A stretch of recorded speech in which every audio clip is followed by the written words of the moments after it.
À votre avis, quel est le point commun entre ces quatre termes? Vienne, Marie-Antoinette, pâtisserie et France. Le croissant, l'emblème de la gastronomie française et la viennoiserie préférée des Français, est au cœur de cette histoire et vous allez découvrir au fur et à mesure de cette vidéo pourquoi. Bonjour à tous, moi c'est Maude de Talking French et dans cette vidéo, je vais vous aider à pratiquer l'écoute en vous parlant de deux de mes sujets favoris, la gastronomie et l'histoire. Je vais vous raconter l'origine du croissant, tout sauf ordinaire, son évolution et la raison pour laquelle les Français utilisent le terme viennoiserie pour désigner les pastries.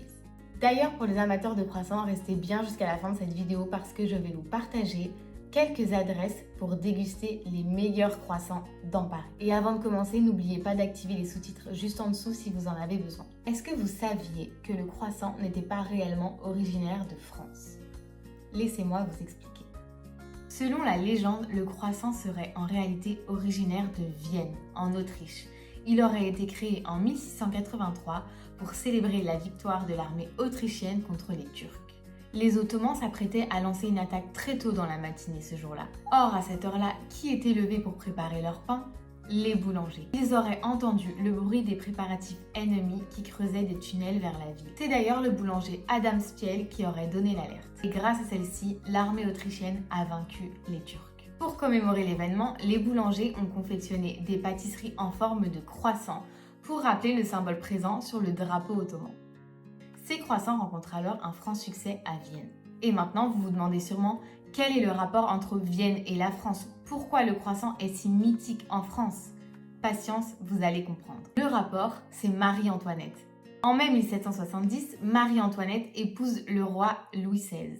En arrivant d'Autriche, la future reine de France apporte dans son royaume quelques traditions de son pays d'origine, parmi lesquelles figurent le croissant et d'autres pâtisseries qui prendront le nom de viennoiserie.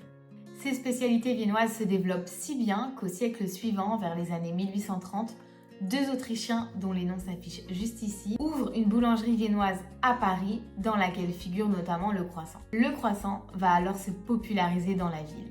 Et par la suite, les boulangers français vont commencer à le confectionner. Un boulanger parisien se serait d'ailleurs spécialisé dans la fabrication de ce petit pain, sans jamais dévoiler sa recette.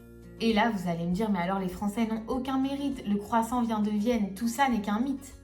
Eh bien, ce n'est pas tout à fait vrai. Vous allez découvrir dans quelques instants comment le croissant est devenu une recette traditionnelle en France. En réalité, la pâte utilisée dans la recette autrichienne était à base de brioche et non de pâte feuilletée, comme nous connaissons la recette française aujourd'hui. Et c'est bien la pâte feuilletée qui donnera au croissant ses lettres de noblesse typiquement françaises qu'on lui connaît aujourd'hui. L'ajout du beurre n'apparaît en réalité que tardivement dans l'histoire du croissant, vers les années 1920 très exactement. Et cet ajout va encore faire évoluer la recette. Au fil du temps, le croissant a donc bien évolué. De pain brioché, il est devenu le summum de la gourmandise en alliant pâte feuilletée, beurre, moelleux et croustillant. Preuve de sa popularité, la recette est officialisée dans le Larousse gastronomique en 1938. Vous connaissez désormais la fameuse histoire du croissant. Et comme promis, je ne vous ai pas oublié, voici mes 5 adresses pour aller déguster les meilleurs croissants à Paris. Adresse numéro 1, du pain et des idées. Leur croissant est une véritable institution avec une pâte légère et parfaitement feuilletée.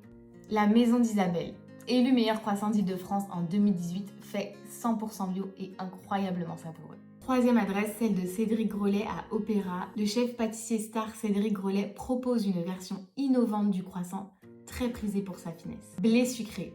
Ce croissant est reconnu pour son goût de beurre riche et sa texture légère et délicate. Et enfin, la dernière adresse, Pierre Hermé. Bien connu pour ses créations de pâtisserie raffinée, Pierre Hermé propose également des croissants qui séduisent par leur finesse. D'ailleurs, si vous souhaitez en savoir plus sur les traditions culinaires françaises, je vous raconte une autre histoire ici sur un gâteau unique qui est devenu une réelle coutume pour la nouvelle année.